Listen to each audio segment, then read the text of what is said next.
Bismillahirrahmanirrahim. Assalamualaikum warahmatullahi wabarakatuh.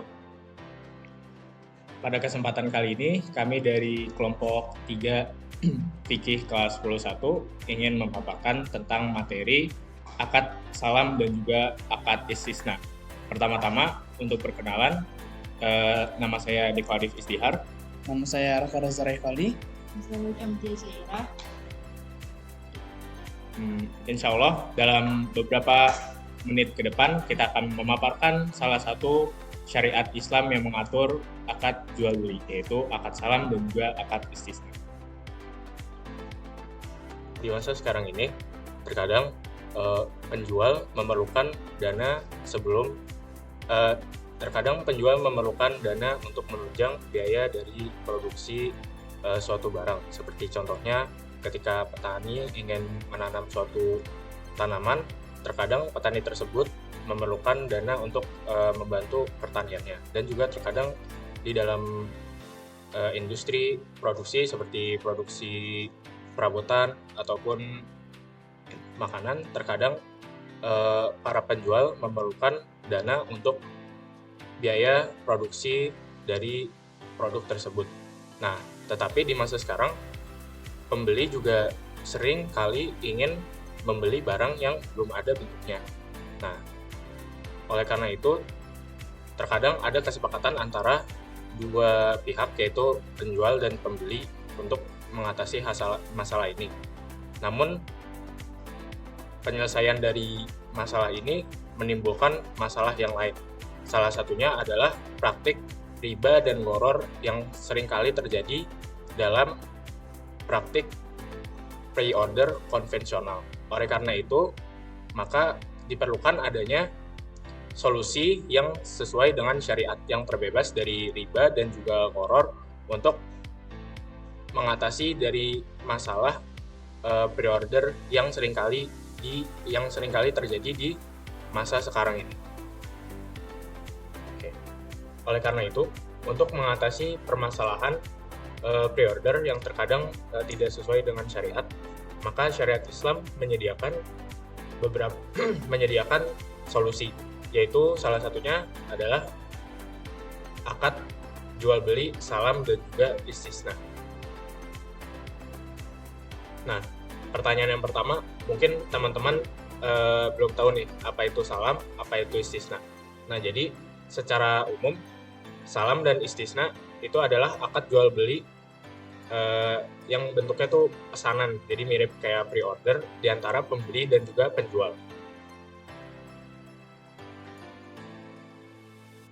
Nah, kalau misalkan tadi kita lihat di pengertiannya itu secara umum sama. Nah, tapi kenapa namanya berbeda? Apa bedanya antara akad salam sama akad istisna? Nah, yang pertama, untuk akad salam itu akadnya menunggu barang tersedia pada waktu yang telah disepakati. Contohnya pre-order buah sebelum masa panen. Nah, sedangkan akad istisna itu meminta untuk dibuatkan barang dan akan diberikan pada waktu yang disepakati. Nah, jadi ketika akad salam itu kita menunggu barangnya ada terlebih dahulu. Sedangkan untuk akad istisna itu kita meminta kepada seseorang untuk membuatkan suatu produk gitu, dan nanti akan diberikan sesuai dengan ketentuan waktu.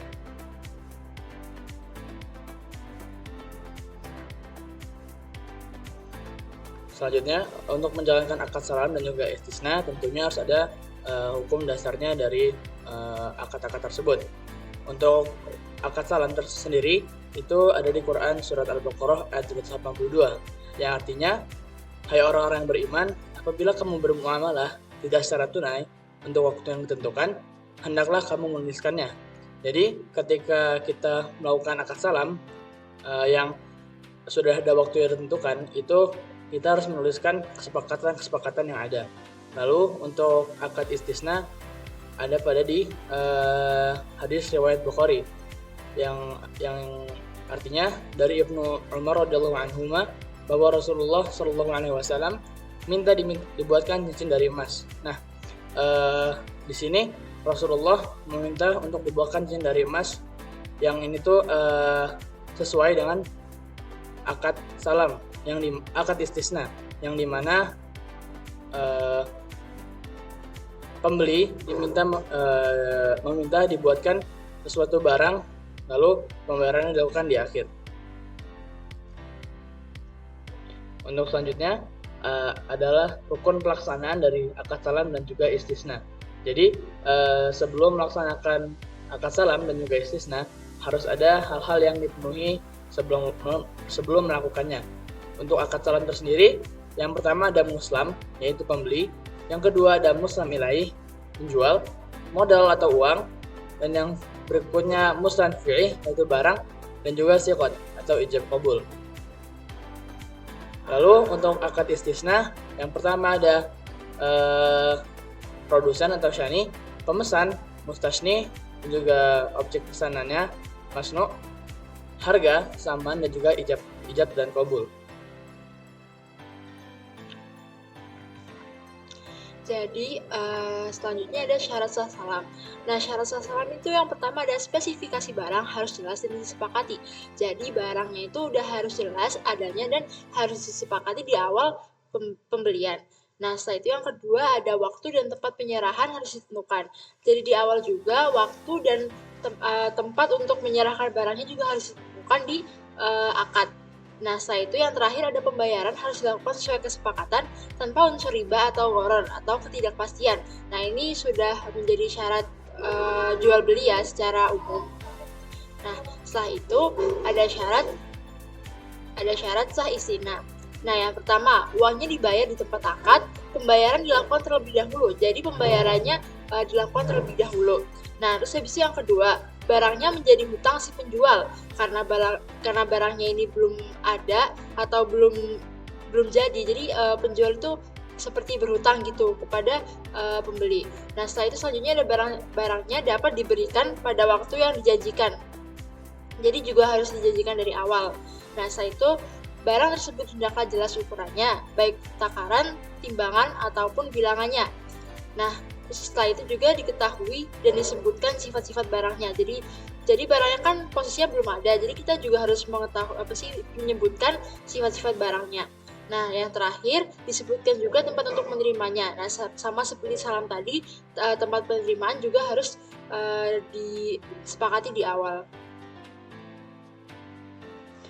Nah, kesimpulan dari materi akad salam dan istisna tersebut adalah akad salam dan istisna merupakan dua jenis akad jual beli dalam Islam yang sama-sama digunakan untuk transaksi barang yang penyerahannya ditangguhkan ke waktu tertentu di masa depan. Keduanya menekankan kejelasan spesifikasi barang, waktu, dan harga sebagai syarat utama agar terhindar dari unsur gharar atau ketidakjelasan dan riba. Akad salam adalah jual beli di mana pembeli membayar penuh di awal untuk barang dengan spesifikasi tertentu yang akan diserahkan di kemudian hari. Nah, akad ini cocok diterapkan pada sektor pertanian dan perdagangan komoditas massal. Sementara itu, akad istisna adalah jual beli pesanan terhadap barang yang harus dibuat terlebih dahulu sesuai permintaan, di mana pembayaran bisa dilakukan secara fleksibel. Akad ini lebih cocok digunakan dalam sektor manufaktur, konstruksi, atau kerajinan. Kedua akad ini menjadi solusi syariah yang relevan dengan dunia bisnis modern karena memungkinkan produsen memperoleh modal awal tanpa harus melanggar prinsip syariah. Setelah mendengar pembahasan dan juga kesimpulan dari akad salam dan istisna, yuk kita tingkatkan kesadaran akan pentingnya bertransaksi secara jujur, adil dan sesuai syariat. Melalui akad salam dan istisna, Islam mengajarkan kita untuk menjaga amanah, menepati janji, dan menjunjung tinggi kejelasan dalam setiap kesepakatan. Ini bukan hanya soal bisnis, tapi juga bagian dari ibadah wujud nyata dari akhlak mulia dan muamalah. Mari kita jadikan setiap transaksi sebagai sarana mendekatkan diri kepada Allah, sambil tetap produktif, kreatif, dan bermanfaat bagi sesama. Karena dalam setiap akad yang halal dan berkah, tersimpan kebaikan yang mengalir tak hanya di dunia, tapi juga di akhirat. Nah, mungkin segitu dulu materi yang bisa kami sampaikan. Jika ada salah kata atau kurangnya mohon dimaafkan dan terima kasih. Wassalamualaikum Waalaikumsalam warahmatullahi wabarakatuh.